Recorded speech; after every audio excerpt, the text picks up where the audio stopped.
Edasi läheb see tsikli tehnilise seisukorra nagu hindamine või kontrollimine juba selliseks, mida väga lihtsalt ei ole võimalik nii-öelda tavalise ostu-müügiprotsessi ja jutuajamise juures teha, et ütleme, me ka siin töökojas oleme teinud tsikli müügieelset või ostueelset siis kontrolli ja millest see koosneb? See koosnebki sellest, et me tõstame ta pukki, tõstame rattad üles, kontrollime üle, kas piduriklotsid on korras, kas rehvid, ketijooks, kas esiamordid ei leki.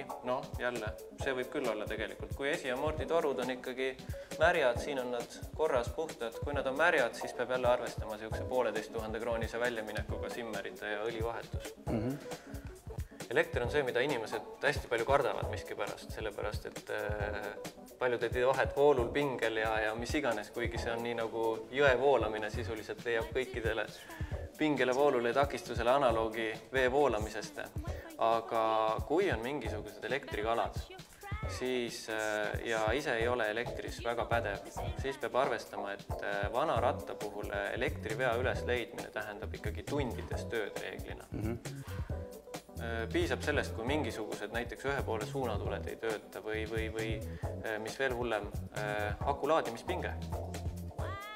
Akulaadimispinge võiks olla alati see, mis siis tsikli ostul müügil üle kontrollida. Kuidas seda kontrollitakse? Piisab sellest tegelikult, kui võtta tavaline tester taskusse kaasa. See kõige odavam multimeeter, mida igal pool müüakse, võin pärast näidata ka, maksab mingisugune 150 krooni Oomi poes sinna kanti. Reegel on siis lihtne. Tsikli sadul maha, tavaliselt seal sadula all kandis kuskil see aku on.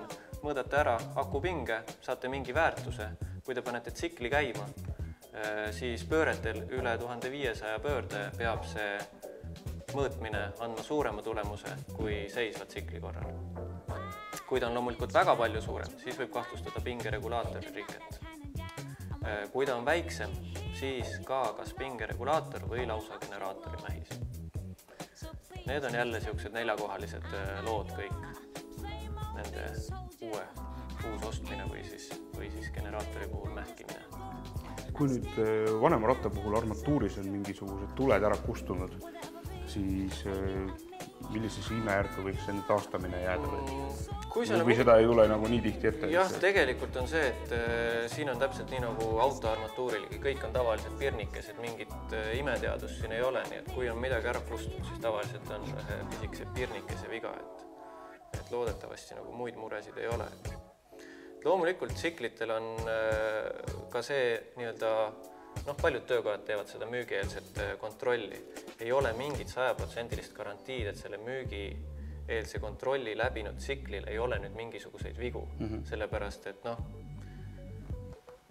kui tahta kõik vead üles leida, siis see müügieelne kontroll ei ole mitte 400-500 krooni, vaid siis ta on 4-5000 krooni, sest see tähendaks nagu tsikli laiali lammutamist sisuliselt. Et võivad alati olla varjatud vead. Näiteks siin kõrval on üks Kawasaki, mis on just ostetud, ma mäletaks, ta oli ZX9R, kus kõik oli nagu justkui vinks-vonks, aga üks hetk plahvatas kogu jahutussüsteem ja lendas ribadeks, kuna siis termostat oli kinni jäänud ja tekkis ülesurve ja terve tsikkel oli täis seda jahutusvedelikku ja mille iganes läga ja karta on, et sellel on ka plokikaan kõveraks kuumaga läinud.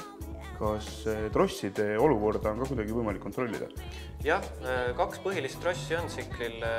Tavaliselt siis vanematel ja väiksema kubatuurilistel on sidur trossiga.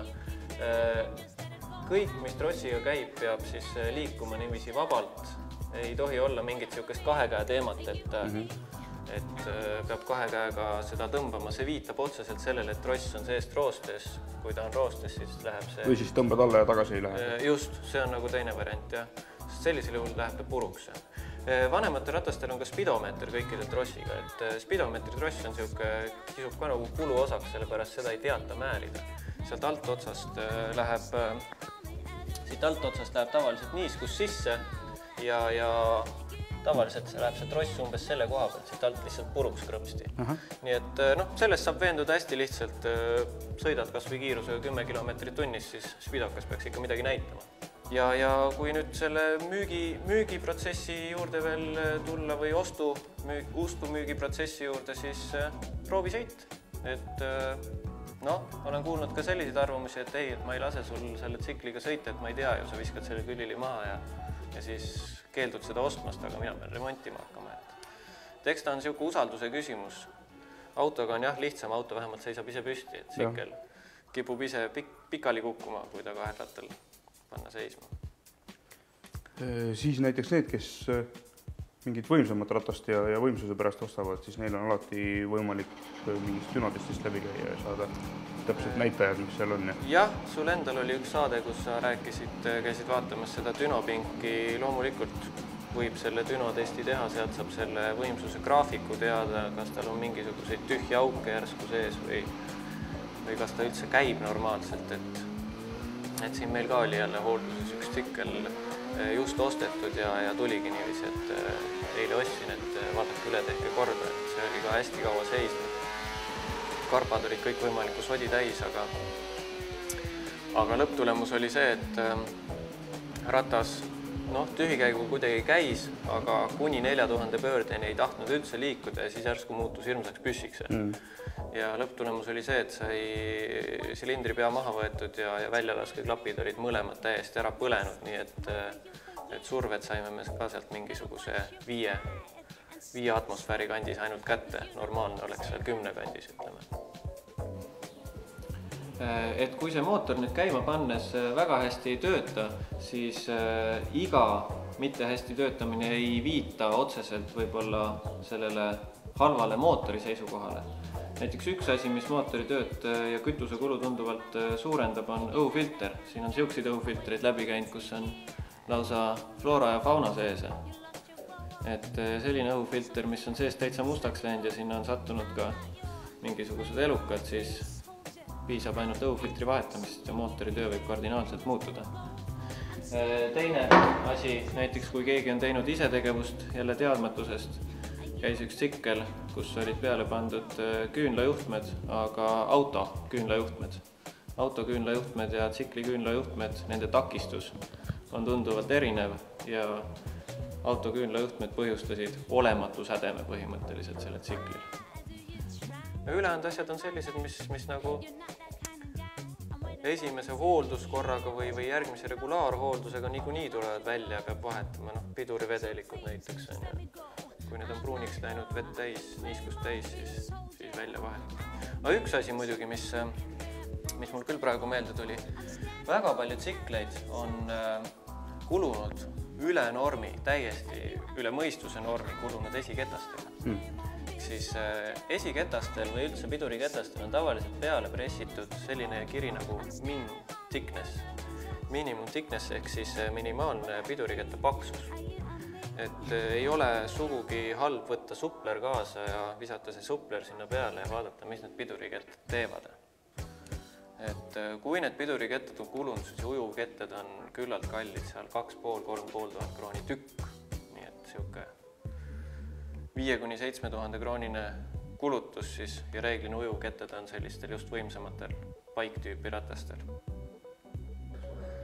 Piduriklots on niiviisi, et piduriklotsidele saab kas väikse taskulambiga väga hästi ligi reeglina siis siit eestpoolt vaadates. Reegel on niiviisi, et üldiselt kogu aeg on rusikareegel olnud 1 millimeeter. Kui on 1 millimeeter, siis kindlasti ära vahetada. Nüüd viimasel ajal, ma ei tea, kas on mingisugused soovitused, normid või standardid muutunud, aga ma olen piduriklotsi pakkide peal hakanud täheldama 2 millimeetri kriteeriumit. Ja seda juba enamustel tootjatel, et kui on klotsidel alla 2 millimeetri, siis soovitatakse klots vahetada. Mis tegelikult tähendab suhteliselt tihedat klotsivahetusvälpa, sest mõnel klotsil on originaalis ainult 4–5 millimeetrit katet. Nii et 2-ni jõudmine tähendab seda, et klots on mitte metallini kulunud, vaid pool on ainult ära kulunud. Igasugused tuled võiks loomulikult ka tsiklil põleda, nii lähi, kaug, park kui siis suunad normaalselt, mitte kiiresti blinkida. Kiiresti blinkimine tähendab siis seda, et kas on LED-i valgustjoodidega suunatuled pandud, aga ei ole releed asendatud ja ei ole ka koormustakistit vahel ühendatud. Seda sidurit saab kontrollida nii palju, et ainult proovisõidu teema. Kui kasutada ikkagi ära seal 1, 2, 3, 4, 5 käiku ja siis proovida korraks kõikide käikudega natukene intensiivsemalt või palju intensiivsemalt gaasi keerata, siis see tsikkel peaks reageerima sellele ikkagi kiirendusega, mitte sellega, et pöörded tõusevad, aga kiirus ei suurene. Kui pöörded tõusevad ja kiirus ei suurene, siis tähendab see seda, et sidurikettad on kas kulumise piiri peal või on seal sees näiteks valet tüüpi õli.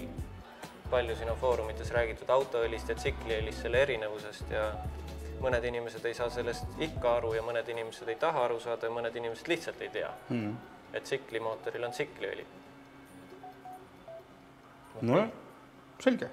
Kuule, aga ma tänan sind ja näeme siis jälle, kui on vaja tarka juttu rääkida. Ja, proovisõidule ei lähe praegu. Praegu ei lähe, olgu. Okei.